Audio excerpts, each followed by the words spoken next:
To understand British economic exploitation in India, we must know dual system of government of तो 1765. सोचिए, एक ऐसी सरकार के बारे में जहां पावर किसी एक के हाथ में हो और जिम्मेदारी किसी दूसरे के। सुनने में ही कितना अजीब लगता है ना। आज हम इतिहास के एक ऐसे ही कह सकते हैं बहुत ही अनोखे पॉलिटिकल अरेंजमेंट को समझने वाले हैं। यह है बंगाल की 1765 की दोहरी शासन प्रणाली या ड्यूल सिस्टम ऑफ गवर्नमेंट। ये सिर्फ कोई पॉलिसी नहीं थी, बल्कि ये तो ईस्ट इंडिया कंपनी का एक बहुत ही चालाक तरीका था पावर और पैसे को एक दूसरे से अलग रखने का। मतलब सवाल ये था कि आप किसी भी इलाके पर राज करने की पूरी ताकत कैसे पा सकते हैं, लेकिन बिना कोई जिम्मेदारी उठाए। यही वो पहेली थी, वो प्रॉब्लम थी जिसे ईस्ट इंडिया कंपनी सॉल्व करने में लगी थी। और उनका जवाब क्या था? यही डुअल सिस्टम। तो ठीक है, अब जरा इसमें और गहराई से चलते हैं। देखिए, इस यूनिक सिस्टम को समझने के लिए ना हमें पहले उस इवेंट को समझना होगा जिसने इसके लिए रास्ता बनाया, और वो था बक्सर का युद्ध। तो कहानी की शुरुआत होती है साल 1765 से। सीन में है रॉबर्ट क्लाइव। अब इससे ठीक एक साल पहले यानी 1764 में कंपनी ने बक्सर की लड़ाई में एक जबरदस्त जीत हासिल की थी, और बस इस एक जीत ने ना सब कुछ बदल कर रख दिया। इसी जीत से इलाहाबाद की संधि का रास्ता खुला, और देखते ही देखते बंगाल, बिहार और उड़ीसा में कंपनी के हाथ में इतनी पावर आ गई जितनी पहले कभी नहीं थी।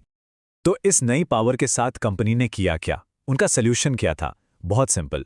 उन्होंने सरकार को ही दो टुकड़ों में तोड़ दिया।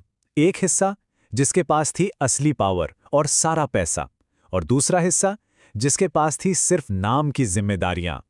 ये जो बंटवारा है ना, यही इस पूरे सिस्टम का कह लीजिए दिल है। एक तरफ ब्रिटिश ईस्ट इंडिया कंपनी, जिनके पास थे दीवानी अधिकार। इसका मतलब सारा पैसा, सारा रेवेन्यू और असली पावर इनके पास। और दूसरी तरफ थे बंगाल के नवाब, जिनके पास थे निजामत के काम यानी एडमिनिस्ट्रेशन, लेकिन सिर्फ नाम के लिए। मतलब ये एक ऐसा सिस्टम था जहां शासक तो बस एक कठपुतली था, जिसकी डोर किसी और के हाथ में थी। तो ये दीवानी आखिर था क्या? देखिए, ये था रेवेन्यू यानी टैक्स वसूलने का अधिकार, और साथ ही सिविल जस्टिस को कंट्रोल करने का हक। और ये अधिकार उन्हें मुगल सम्राट शाह आलम द्वितीय से मिला था। अगर सीधे सीधे कहें तो बंगाल के पूरे खजाने की चाबियां अब कंपनी के हाथों में आ चुकी थीं। और दूसरी तरफ निजामत।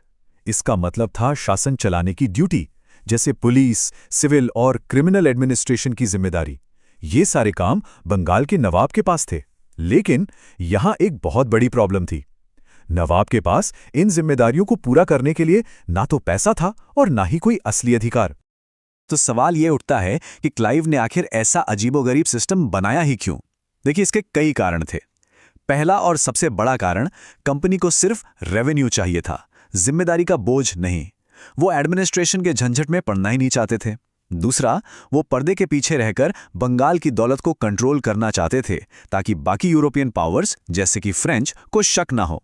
और हाँ, एक और जरूरी बात, कंपनी के जो अफसर थे उन्हें यहाँ के लोकल लॉज और तौर तरीकों की कोई समझ ही नहीं थी। अब देखिए, ये सिस्टम कंपनी के लिए तो सोने की खान जैसा था, लेकिन बंगाल के लोगों के लिए ये एक भयानक तबाही लेकर आया। तो चलिए अब देखते हैं कि इस फ्लॉड डिजाइन का बंगाल पर कितना विनाशकारी असर पड़ा।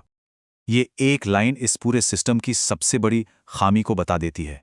Authority was completely divorced from responsibility, यानी अधिकार को जिम्मेदारी से पूरी तरह अलग कर दिया गया था।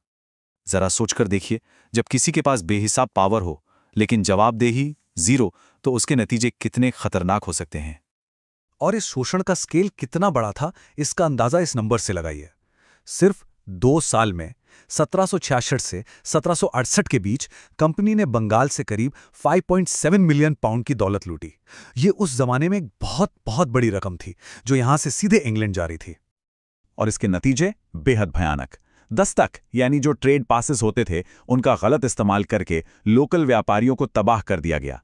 किसानों पर टैक्स का बोझ इतना बढ़ा दिया गया कि वो अपनी जमीनें छोड़कर भागने लगे। चारों तरफ भ्रष्टाचार और कानून व्यवस्था का दिवाला निकल गया था। क्यों? क्योंकि कोई जवाबदेह था ही नहीं।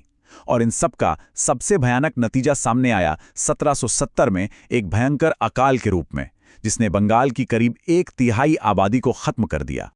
आखिरकार ये सिस्टम इतना ज्यादा डिस्ट्रक्टिव हो गया कि खुद कंपनी के लिए भी इसे चला पाना मुश्किल हो गया। बंगाल की इकोनॉमी तो पूरी तरह से बर्बाद हो ही रही थी और अब इसका असर कंपनी के मुनाफे पर भी पड़ने लगा था। तो इस सिस्टम की लाइफ ज्यादा लंबी नहीं थी, लेकिन इसका असर बहुत गहरा था। 1765 में रॉबर्ट क्लाइव इसे लेकर आए। 1770 के अकाल ने इसकी सारी पोल खोल कर रख दी और फाइनली 1772 में वॉरेन हेस्टिंग्स ने आकर इस सिस्टम को खत्म कर दिया। 1772 में कंपनी ने, कह सकते हैं, अपना नकाब उतार फेंका। उन्होंने रेवेन्यू और एडमिनिस्ट्रेशन दोनों का डायरेक्ट कंट्रोल अपने हाथों में ले लिया। नवाब की सत्ता खत्म कर दी गई और उन्हें एक सालाना पेंशन देकर किनारे कर दिया गया। और यही थी बंगाल में डायरेक्ट ब्रिटिश रूल की असली शुरुआत।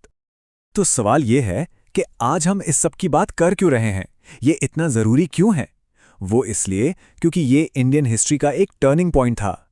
ये वो मोमेंट था जब एक ट्रेडिंग कंपनी ने व्यापारी का चोला उतारकर एक शासक का ताज पहनना शुरू किया।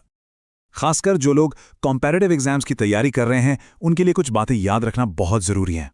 पहली, ये भारत में डायरेक्ट ब्रिटिश रूल की तरफ पहला और बहुत क्रूशल कदम था।